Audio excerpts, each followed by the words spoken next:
Hello mga kamamshi! Welcome back sa aming YouTube channel. Nagbabalik si Mami Irie. Kakatapos ko lang maglinis mga kamamshi.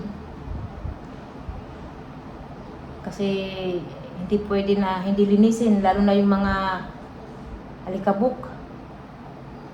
Kahit hindi ako pwede sa mga alikabok, nililinis ko kasi wala namang ibang maglilinis dito. Hindi ako pwede sa alikabok mga kamamshi. May ako. Allergy ganyan. Maganda nga, wala nang usok kasi wala nang nagluluto sa labas. Yung trabahador namin na natira, umuwi yan sila. Bali yung nag-i-stay lang dito, yung brother-in-law ko. Kasi nagpipintura pa. Tapos, pupunta tayo sa taas kasi hindi ko pa na ipapakita kung ano na yung itsura sa taas, mga kamamshi. Wednesday ngayon. Wala pang ano dito sa amin, ulan. Tapos, dito sa subdivision namin, walang tubig nung nakaraang araw. Mahina yung agos ng tubig, mga kamamshi, sa gripo. Kaya bibili na si Daddy Marco ng tangke para may tubig na kami, makapagpa-deliver kami sa Prime Water, mga kamamshi. Kasi mahirap talaga. Yung balon namin doon, mga kamamshi, pang ano namin dito, pang hugas, saka sa toilet dito sa baba. Yung sa taas naman, yun ang sanawasa. Pero kailangan nga namin bumili ng tangke at saka pressure tank.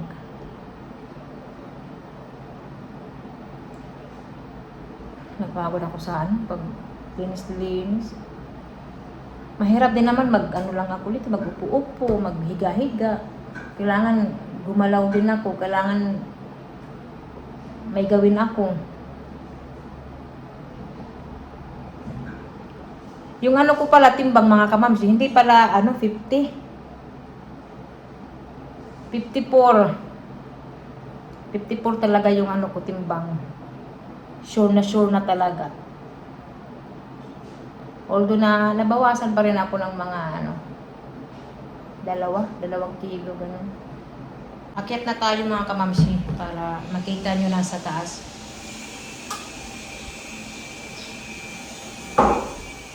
Dito muna tayo. Tingnan nyo. Ang laki ng aming halaman dyan. Ako, may na patay na yung dahon. Tanggalin ko yan. Saka ayan, yung aming sala. Walang tao ngayon dahil may pasok. Ayun pa nga, magtatrabaho pa sila sa labas. Mamaya na lang. Taas muna tayo mga kamamsi. And ito pala yung office na ng Marco. Hindi pa tapos. Hindi pa siyang tapos mga kamamsi. Pero may glass na dito. Ito yung lanay namin. So, malapit na rin itong maayos. Tapos, magbili ng grass and halaman dyan. Akyat na tayo mga kamamshi para makita nyo na dito sa taas. So dito mga kamamshi, ito yung giniba para nga magkadugtong na yung lumang bahay namin at saka yung bagong building. Dito kami dumadaan. Ayan. Tsaka ito yung pinagawa namin na cabinet. And ito, nag-order ako ng kahoy para ilagay sa ibabaw. Maganda ang kinalabasan mga kamamshi. Ayan. Tsaka ito yung picture namin. Bibili pa kami ng frame. At saka ito yung sa mga bata, ayan, yung sa school nila. Sa Switzerland pa ito mga kamamshi. Ayan. Ito kay Kuya Jamie. Ito galing sa Switzerland pa yan, oh. Tapos ito, kay Daddy Marco to. Ayan. So, punta tayo dito sa kwarto ni Ate Olivia. Pailawan ko muna. Ayan, mga kamamsi, oh. Diba? May ilaw na siya. Dito tayo sa kwarto ni Ate Olivia. Wala pang mga masyadong display, mga kamamsi. Sa susunod na lang. Yan yung kanyang bed. Saka yung kanyang yung pin light. Sa Switzerland pa yan. Sa IKEA namin yan nabili. Saka yung ukulele ni Ellie. Ni Olivia. Saka ito yung cabinet. Ayan na, pinagawa namin. Saka yung table. Ayan, yung chair. At saka nagpipintura na rin dito. Black na. Maganda na. Maganda, oh. Tingnan nyo mga kamamsyo. Ang ganda ng view namin dito sa likod. Walang bahay. Maganda. Ayan sa baba.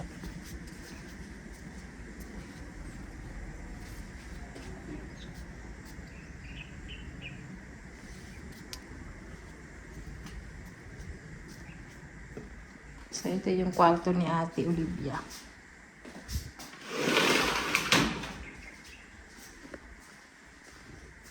Pag okay na, maglagay-lagay na ako dyan ng mga picture frame, ganyan, mga display. Dito naman tayo sa kwarto ni Kuya. Ayan, yung kwarto ni Kuya Jenny, mga kamamsi. Simple lang yung mga kwarto. Ayan. Yung bed. Ito rin yung cabinet ni Kuya. Ayan. Pinagawa ko lang yan, mga kamamsi. Ako rin ang nag-design. Kasi pag bumili kami ng cabinet na yung sa shop, may hirapan kami, mga kamamsi. Kasi, halimbawa, may lindol, gagalaw siya. Maganda ito kasi nakafix na siya sa wall. At saka, yun nga, yung table dito, may poste. So, kailangan ipasadya talaga. Tapos, ito rin pinagawa ko para sa mga laruan ni Kuya Jamie, yung kanyang mga Lego, mga kamamsi, oh. Pinapackage namin ito na mga laruan ni Kuya Jamie, mga kamamsi, oh. Pero nung pinapackage namin yan, hindi mga buo. Nilagay sa plastic, tapos binuo ulit ni Kuya Jamie dito sa Pinas. So, ayan. Gaganda ng kanyang mga laruan, no? Mga Lego niya, collection ni Kuya. Yung kanyang gravity trucks. Tsaka yung flag, dyan lang muna ilagay.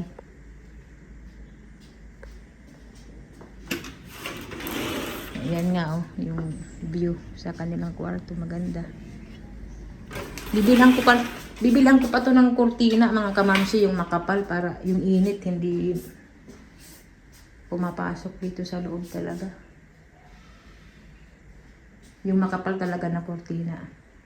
Tsaka yung table ni Kuya, parehas din kay Olivia. At saka ito yung toilet nila dito sa taas. Pailawang ko muna. Ayan, mga kamamsi. Maliit lang siya na toilet. Pero okay na rin. Hindi naman kami gumagamit dito. Para lang to sa mga bata, mga kamamsi. At saka kulang pa to. Papalagyan pa to ng glass dyan. Pero hindi muna namin papalagyan ngayon. Sa susunod na lang, mga kamamsi. Ayan. Yung shower. Yung mirror, yan.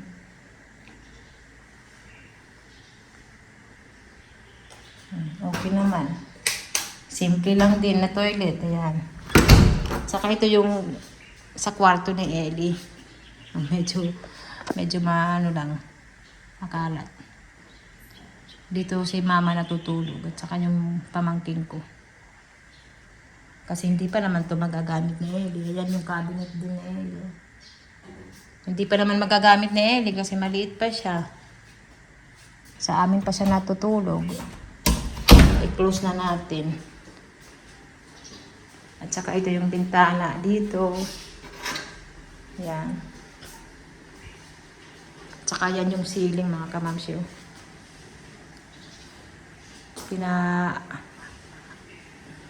Ayos namin ng konti. Ayan. Yan yung itsura niya. Ito, pipinturahan pa yan. Hindi namin yan pinalitan mga kamamsi, yung luma yan. Tapos ito naman yung aming kwarto mga kamamsi. Ayan na yung itsura, oh, di ba? Ang laki ng pinagbago. Dati 2 kwarto to. Bali, tinanggal namin dyan yung wall para maging isa na lang mga kamamsi kasi nga maliit sa amin yung kwarto dito. Pinalakihan namin para naging kwarto namin. Ayun, may aircon. Hindi namin pinalitan yung ceiling dito mga kamamsi. Kasi okay pa naman siya. Bali, inayos lang dyan yung ceiling sa taas. Yung anuhan ng wall. Kasi nasira yan ng konti eh. Dahil sa wall. So, pinaayos ko lang sa carpenter. Nagawa naman niya ng paraan. Ito yung bed namin. Ayan. Saka may cabinet kami. Ito yung sa akin. Ayan, no? Bali, nagbili lang ako ng laminated na plywood. Tapos, nagpagawa ng cabinet. Kasi nga limitado lang yung space. Parang umuulan mga kamamsi ah. At saka ito yung kay Daddy Marco. Yung kay Daddy Marco malaki, no? Nagawan din niya ng paraan. Kasi yung space nga dyan mga kamamsi.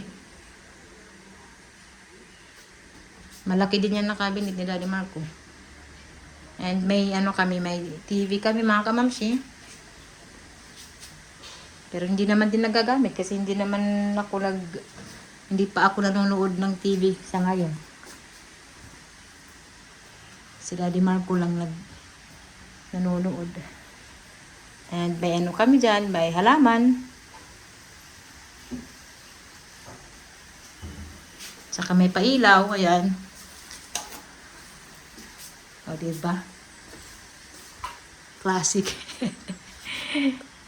Simple lang yung aming talaga. Room. So, malaki talaga ang pinagbago ng kwarto na ito. Kasi dyan, malaking bintana yan. Pinaliitan namin. Pati rin dito mga kamamsi. Bintana rin ito. Malaki din yan na bintana. Pinaliitan namin.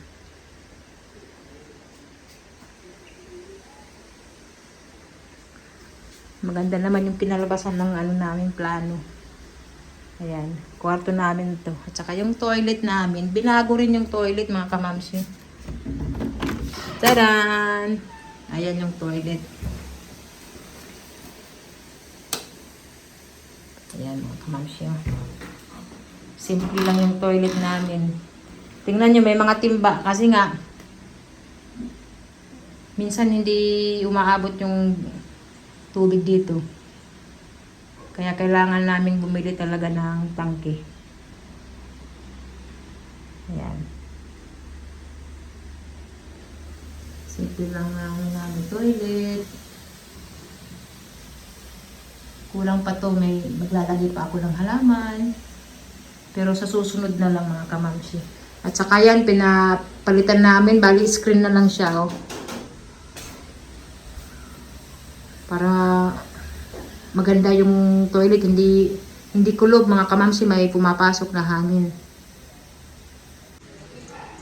So, ayan lang mga mamsi. Ito lang muna yung ating ano dito, video. Naku, ang lakas ng ulan mga kamamsi. Hangin talaga, oy. Umuran gihap. Diba, pero nakadawa na yung uran.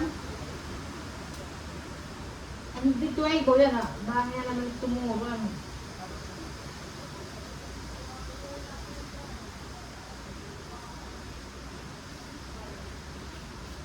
Tatapusin ko na yung video mga kamamsi. Maraming salamat sa panunood ninyo. Ito yung itsura ng taas namin. Pinakita ko na sa inyo. Ito yung aming kwarto. At saka yung sa mga bata doon. Kulang na lang dito yung mga halaman, mga na lang display mga kamamsi. Yun na lang yung kulang talaga. So thank you so much. See you sa next vlog. Bababa pa ako. Dahil magluluto ako ng pagkain. Darating na kasi si Eli Patuti mga kamamsi. Malakas na ulan. Pero maganda na umulan talaga kasi sobrang init. Siguro mga 2 weeks na atang hindi nag-uulan dito sa amin. Basta matagal mga kamamsi. Pati yung subdivision dito, naubusan na ng tubig. So, yun lang mga kamamsi. See you na lang ulit sa natin. Sa next video. Thank you so much. Bye-bye.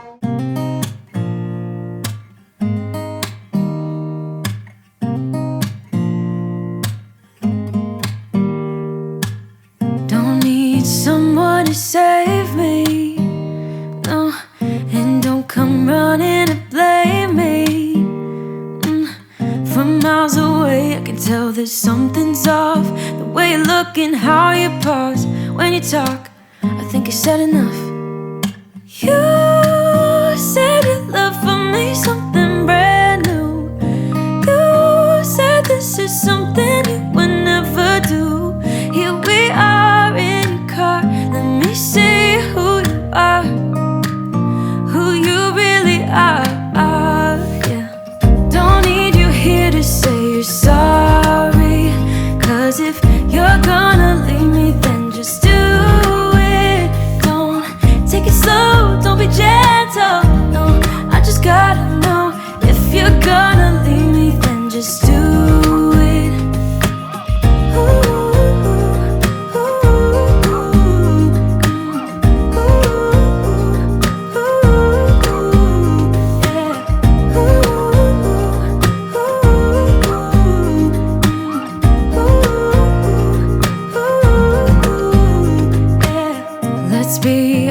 For a second, yeah, you're being over your head, babe. 'Cause there is no one other than me that can make you feel the way you feel when I hold you. I think I said enough. You said your love for me something brand new. You said this is something you would never do. Here we are in your car. Let me see who you are, who you really are, yeah. Don't need you here to say you're sorry, 'cause if you're gonna leave me, then just do it. Don't take it slow, don't be gentle, no, I just gotta know. If you're gonna leave me, then just do it. Ooh.